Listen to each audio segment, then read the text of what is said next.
مدرسے، یہ ہمیں اصول یاد رکھے، یہ مدرسے دنیا میں نہ ہوں، آپ کی میری ایک رکعت بھی صحیح نہیں ہوگی، یہ بھی طے شدہ بات۔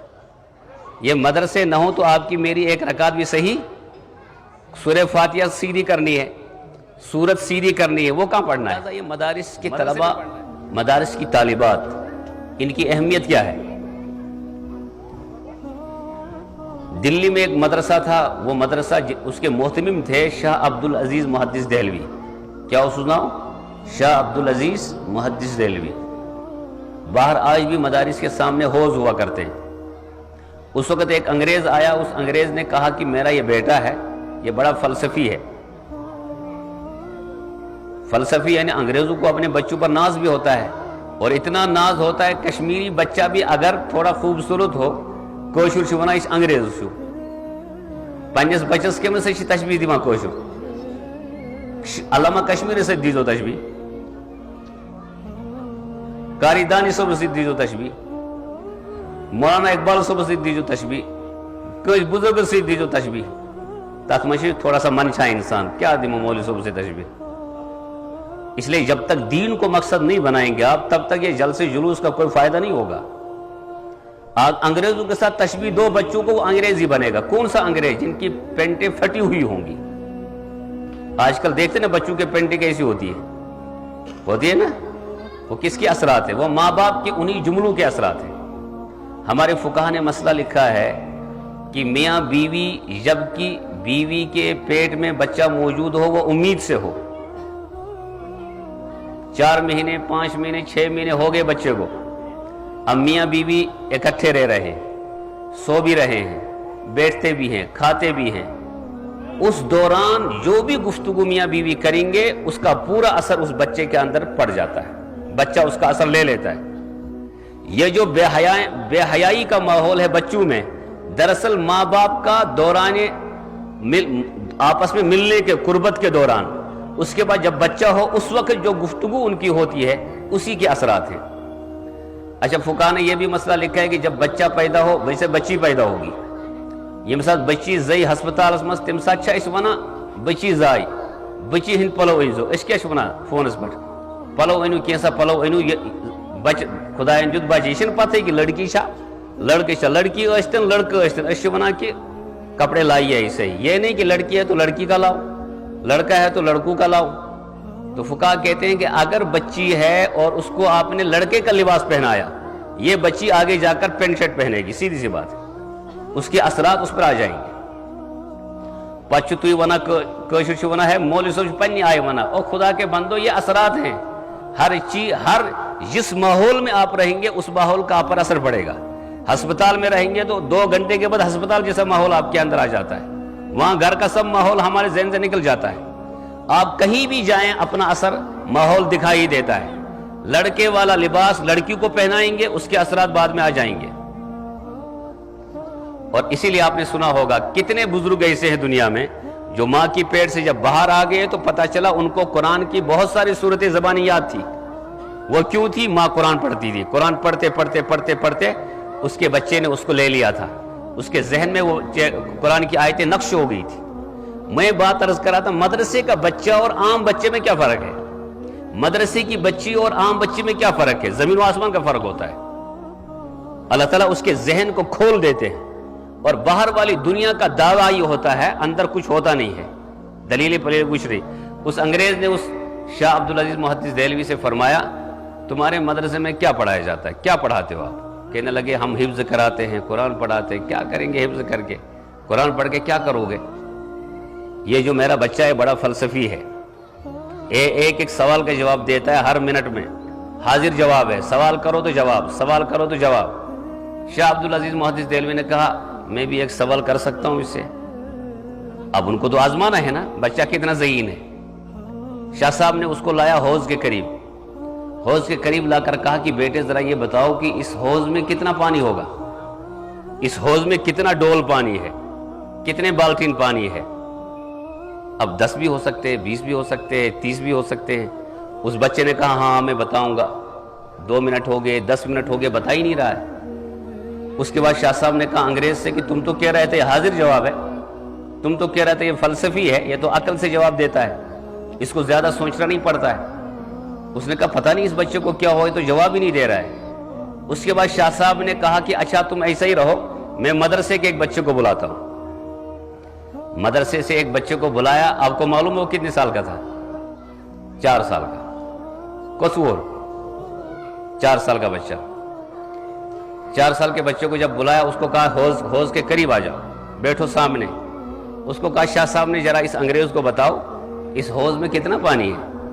اس مدرسے کے بچے نے 1 منٹ بھی نہیں گزرا، بتایا حضرت اگر یہ حوض کے برابر ڈول ہے تو 1 ہی ڈول ہے، اگر اس کا آدھا ہے تو 2 ڈول ہے۔ یہ کس نے جواب دیا؟ جواب صحیح تھا غلط تھا؟ آپ کو لگ رہا مدرسوں کو بچ کے تھے گی، چونکہ آپ اور ہم سمجھتے ہیں ہم نے بڑی ریسرچ کی ہوتی ہے، دل و دماغ پر بڑی محنتیں کی ہو، دل پر تو نہیں، دماغ پر ہماری محنتیں زیادہ ہوتی ہے۔ لیکن مدرسہ ایک ایسی نعمت ہے، یہاں پر آپ کند سے کند ذہن بچی کو ڈال دو، کند سے کند ذہن بچے کو ڈال دو، 2 سال کے بعد وہ ذہین ترین بچہ بن کر سامنے آ جاتا ہے۔ مدرسے میں ایک طالب علم گیا پڑھنے کے لیے، ہمارے یہاں وہ کتاب پڑھائی جاتی ہے، اصول فقہ میں ہے وہ۔ اس کتاب کو لکھنے والے نے 4 مہینے 10 دن میں غالباً لکھا ہے اس کو۔ اتنا کند ذہن طالب علم، اس کو کچھ بھی یاد نہیں رہتا، کچھ بھی نہیں، اٹھا کر ڈال دیا مدرسے میں۔ آپ کیا کرتے بچوں کو؟ آپ کے بچے 5 ہوں گے، جو بہترین سے بہترین بچہ ہوگا اس کو کہاں ڈال دیں گے؟ جو خراب ترین بچہ ہوگا، جو کھیتوں کو خراب کرے گا، کمروں کو خراب کرے گا، شیشوں کو توڑ دے گا، آپ کو پریشان کرے گا، اس کو لا کر مدرسے میں ڈال دیں گے، بچی ہو یا بچہ ہو۔ لیکن آپ کو کیا معلوم ہے؟ آپ کی نیت تو خراب ہے، لیکن اللہ اپنا نظام چلا رہے ہیں پیچھے سے۔ اللہ کا نظام ہے، اللہ کو دین بچانا ہے، اللہ تعالیٰ کو دین بچانا ہے، دین کی حفاظت کرنی ہے۔ تو اس بچے کو جب مدرسے میں ڈال دیا، پہلے تو وہ بڑے بچوں کے بیچ میں آ گیا، وہ بڑا خود چھوٹے بچے تھے، لیکن اس نے طے کر لیا میں کند ذہن ہوں، مجھے کچھ بھی یاد نہیں رہتا، مگر نمازوں کی پابندی کے ساتھ درس کو کبھی ترک نہیں کیا اس بچے نے۔ ایک دن ایسا ہوا، جب پہلی صف میں وہ بیٹھ گئے تھے تو سب لڑکوں نے شور مچایا، کہا اس کو یاد ہی نہیں رہتا ہے کچھ۔ پھر رونے لگا ایک دن، جب حد سے زیادہ معاملہ بڑھ گیا، بچوں نے ستایا بھی، تو لکھنے والے لکھتے ہیں کہ ایک رات ہاتھ اٹھا کر اس نے اللہ سے دعا کی۔ جب آدمی تنگ آتا ہے تو کیا ہوتا ہے وہ پھر آخر کار کس کی طرف رجوع کرتا ہے؟ اس نے جب دعا کی، یا اللہ اب تو حد ہو گئی، یہ بچے بھی مجھے ستاتے ہیں، مجھے یاد بھی نہیں رہتا ہے، اب تو کوئی ایسی مدد فرما کہ کم از کم مجھے سبق یاد رہے۔ بس یہ دعا کر کے وہ سو گیا۔ اسی رات اللہ کے رسول اس طالب علم کے خواب میں تشریف لائے۔ طالب علم کے خواب میں آ کر کہنے لگے کیا پریشانی ہے؟ وہ کہنے لگا حضرت یاد ہی نہیں رہتا ہے، پریشانی تو یہی ہے۔ بس اسی وقت اللہ کے رسول نے اپنے دہان مبارک سے یہ لعاب نکال کر اس کے منہ میں ڈال دیا۔ اب جو صبح اٹھا ہے وہ بچہ، پورا وہ مدرسہ ادھر کیا کہتے ہیں خوشبو سے معطر، چاروں طرف خوشبو ہے، ادھر سے طلبہ گزر رہے ہیں، یہ خوشبو کہاں سے آ گئی؟ ادھر سے طلبہ گزر رہے ہیں، خوشبو۔ پھر مدرسے میں وہ استاد جب آ گئے تو وہ پریشان ہے، وہ استاد یہ خوشبو کس کی ہے؟ تھوڑی سی خوشبو بھی آج ہم مل لیں گے، چاروں طرف جو ہے پھیل جاتی ہے خوشبو، یہ تو حضور کا لعابی دہن ہے۔ اس کے بعد جب آگے بچہ بیٹھا، استاد نے پڑھانا جو شروع کیا ہے، یوں ہی پڑھانا شروع کیا۔ اس طالب علم نے کہا حضرت یہ جو آپ نے پڑھانا شروع کیا ہے، اس پر میرا یہ سوال ہے، یہ میری سمجھ میں نہیں ہے، میں نے تو فلاں جگہ تو یہ پڑھا ہے، آپ جو فرما رہے ہیں یہ صحیح نہیں ہے۔ وہ جو بچہ جو کبھی کچھ سمجھ ہی نہیں پا رہا ہے، اب وہ استاد کے سوالات پر، استاد کے پڑھانے پر فوراً سوالات، وہ پریشان ہو گئے، کہنے لگے واقعی کوئی معاملہ ہے۔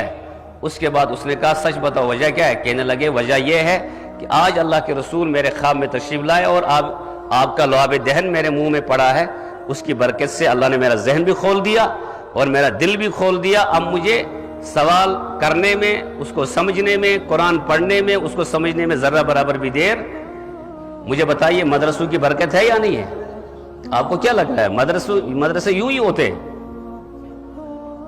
مدرسے، یہ ہمیشہ اصول یاد رکھیں، یہ مدرسے دنیا میں نہ ہوں، آپ کی میری ایک رکعت بھی صحیح نہیں ہوگی، یہ بھی طے شدہ بات۔ یہ مدرسے نہ ہوں تو آپ کی میری ایک رکعت بھی صحیح، سورہ فاتحہ سیدھی کرنی ہے، سورت سیدھی کرنی ہے، وہ کہاں پڑھنا ہے؟ مدرسے میں پڑھنا ہے. اس لیے انشاءاللہ ہم ارادہ کر لیں گے, بات ختم ہو رہی ہے, ارادہ کریں گے. ارادہ یہ کریں گے, ہم اللہ سے وعدہ کرتے ہیں, ایک تو اپنی زندگی کو بھی معتدل بنا لیں, فضولیات میں اپنی زندگی کو صرف نہ کریں, فضولیات میں اپنی زندگی کو صرف نہ کریں, وقت کو ضائع نہ کریں. سب سے قیمتی سرمایہ ایک مومن کا, ایک انسان کا, وہ ہے اس کا وقت. وہ کیا ہے؟ اس کا وقت ہے. وقت کی قدر اتنی زیادہ ہونی چاہیے. مفتی تقی صاحب کے والد صاحب کہتے ہیں کہ 24 گھنٹوں میں مجھے اس وقت پریشانی ہوتی تھی جب میں بیت الخلاء میں پیشاب کرتا تھا. اپنے بچوں سے کہتا تھا کہ میرا وہ وقت ضائع ہوتا ہے جب میں کیا کرتا ہوں, باقی ایک منٹ بھی ضائع نہیں ہوتا. حالانکہ وہ بھی ایک وقت ضائع نہیں ہو رہا تھا, وہ تو اپنی ضرورت پوری کر رہے تھے, مگر اس کو یہ سمجھتے تھے کہ وہ کیا ہو رہا ہے, ضائع. اور آپ کا میرا وقت کتنا ضائع ہوتا ہے وہ ذرا آپ سمجھ لیں, اس پر ذرا آپ غور و فکر کریں. نمبر 1.